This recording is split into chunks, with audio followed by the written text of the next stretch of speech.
We have the first team announcement from the Rugby Championship 2025. No surprises whatsoever that it's the Springboks that have announced their team. The surprise is that it's on a Monday, Bok Monday this week, which completely threw me because I told my family who were here with me in Cape Town, we arrived in Cape Town last night from KZN, I said to them, look, I'm going to need to react to the team announcement when it comes on Tuesday, so why don't we fill Monday with loads of sightseeing?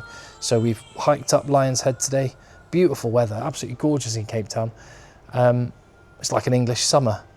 Still all the locals are wearing coats. I was in shorts and a t-shirt. You can spot the Brit a mile off. Yeah, so we hiked up Lion's Head, dropped into Camps Bay, Llandudno, went and hung out with the Hyraxes there. They're so cool, they make such a cute noise. And then Chapman's Peak, Hout Bay, lovely lunch in Noordhoek. And when I was there, just finishing my sticky toffee pudding, that is when I saw the news that the Springboks had announced their team. Rassie has thrown another curveball. Well, he always does. I should have known, but there you go. That's why it's been out for a few hours, the team, and I'm only reacting now. If you appreciate the content on the channel, though, drop a little thumbs up on the video, hit subscribe, but most importantly, tell me what you think in the chat down below. I'm in the Old Bank Hotel in Cape Town. This is where we stayed last night, and we're staying there tonight as well. Right in the middle of town. It's a Lion Roars hotel. Actually, it's really nice. I'm in the look at that. It's beautiful, isn't it? I'm upstairs. The evening meal service hasn't started yet, so I'm the only one up here. But yeah, it's really lovely, right in the middle of the action. And I'm going to be staying at quite a few Lion Roars hotels because they can have you back all the way from Cape Town to Port Elizabeth, all the way along the Garden Route. They've in the city, safari even you can do at a Lion Roars hotel, and then all along the coastline in between. Absolutely spot on. So thank you to them for their support on this channel. Right, let's get on with the Springbok team then. And the biggest thing I noticed was the players that are not involved in this squad. Several of which I think if there was a World Cup final this weekend, they would be involved. That's my thought anyway, although potentially, is there a changing of the guard? And is this all form selections, or is there some rotation? I think there's some rotation, but I couldn't be, honestly, I could not be sure. The players that jump off the page that are not there, when you look at the squad for this weekend against Australia in Johannesburg, I will be there for that game. Another reason to hit subscribe on the channel. Cheslin Kolbe, Damian Allende, Andre Pollard. Those are the three players that when I think about it, I go, if there was a World Cup final this weekend, they're involved. But then again, I look at the rest of the team and I think they look like form picks. And it looks like it could be strongest possible available with the exception of those three. So there's been a lot of rotation up to this point.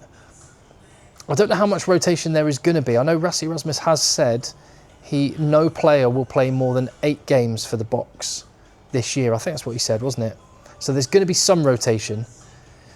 But then again, you've got you've got these 2 games in South Africa before the Boks go out for the games that, in my mind, are going to decide the Rugby Championship 2025, those games in New Zealand.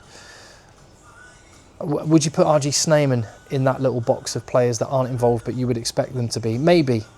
Let's go through the actual team that's there. Tell me what you think about that though. How much rotation is there? Is this a specific team to play the Wallabies? Front 5 looks immense. That looks as strong as you can go. Scrummaging wise, does not get better than Oxenche and Quadzilla himself, Wilco Louw, who seems to be the number 1, number 3 for the Boks. It's interesting that Nklabakanye is on the bench. No Thomas du Toit, no Vincent Koch. Jan-Hendrik Wessels is the replacement loosehead prop. Bongi Mbonambi might feel slightly lucky. I mean, it's crazy to say that for a 2-time World Cup winner, absolute legend. It's mad to say that, actually. But Bongi Mbonambi has not been playing brilliantly, either for the Sharks or the Boks, but he is an absolute proven force at test level, and that really does count for something, particularly his scrummaging as well. And maybe Jan-Hendrik Wessels and Nklabakanye less proven there than the starters, Unche and Wilco Louw. So maybe that is what's going on there with Bongi Mbonambi. Experience alongside 2 less experienced props coming off the bench. That does make sense, actually. A lot of experience elsewhere on the bench in a 5-3 split.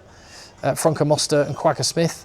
The back row's an interesting one. Oh, sorry, Lou Diaga and Eben Etzebeth, like a buddy cop duo. That just works, that pair. I know that only too well as an England fan. I had to watch the two of them just dominate in the 2019 World Cup. Lou Diaka, with so many injuries under his belt in the last few years, and the fact he plays in Japan where it's a lighter workload, that does mean he has not got that much rugby on the clock given his age, and I think that means he will go for the next couple of years to the World Cup. And the two of them, that's proper. That is proper. When you've got guys like Ruan Nokia, RG Snyman not even in the squad, it speaks to the quality of the locks. So the front five looks fearsome. Back row is interesting. Is this a back row that has been picked to take on the Wallabies? Marco van Staden was one of the best players for the Boks in July against Italy and Georgia. He was excellent. So that could just be a form pick, you know. And Sia Khaleesi shifting across to 8. He's played brilliantly there for the Sharks last season. So no stranger to that jersey. Scored loads of tries there for the Sharks as well. Was he their top try scorer at number 8? But when you've got players like Hanekom, Ruiz, obviously Visa has been suspended. I mean, it's not that surprising, but it's an interesting selection, which makes you think the two jacklers, two guys quick around the track. Is that to combat Australia and the unique threat that they bring? Maybe. It is a 5-3 split, but then of course Andre Esterhuizen has been slotted in the back row, so possibly there is a kind of almost a 6-2 split there. With I genuinely wonder whether he might get used in the back row. And let's move on to the backs then. I love the look of the half-back pairing. Those two work so well together, Grant Williams and Marnie Libbok. And Libbok's goal, he was nailing his kicks from the touchline.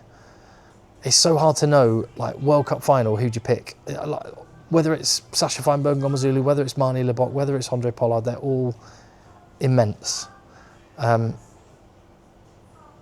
Libbok's got it, and I just think him and Williams, just the wheels in that back line as well. When you've got Williams and Libbok, and then you've got Jesse Creel, muscle tone of a chimp, and you've got those three in the backs. Doesn't matter which players they are, but the scrum cap wearing Power Rangers on the wing, Kurtley Arendse and Edwil van der Merwe this time, no Cheslin Kolbe, Apalele Fassi, wheels, and to sort of pull it together in the same way that Damien de Allende does, Andre Esterhuizen, Andre the Giant, who can just go beast mode at 12, which is exactly what Len Ikitau did, and that battle's going to be a really, really interesting one. How has Rassie picked the best available players as he sees it, or is this a bit of rotation? It looks like rotation because also Edwil van der Merwe is in for Cheslin Kolbe, and as I've said, if there's a World Cup final this weekend, Damien de Allende and Cheslin Kolbe, they're playing every day and twice on Sundays. Yeah, it's not too shabby a team, and that is when you just tot up the players that could be involved and aren't involved. It's frightening. I just wish we had the Wallaby team so we could really get into that one. There's some talk that maybe Rob Valentini may not be fit enough to play, and they're going to lose a bit of Bosch from him. You've also, I mean, the second row line out. Actually, what am I talking about? Ebenezer v Will Skelton. Bring it on. Inject it into my veins. I cannot wait. In fact, I would pay just to see the two of them, I don't know, in a wrestling bout or a boxing match. You could just cancel the rugby. Tell the other 44 lads, don't worry about it, stand down. Let's just have Eben against Will Skelton, slugging it out. That would be incredible. But we're going to get to see it in 80 minutes of rugby this coming weekend in Johannesburg. I will be there on the channel. If you appreciate the content, drop a little thumbs up, hit subscribe, and check in for the next one. Yeah, from the Old Bank Hotel in Cape Town. See you soon.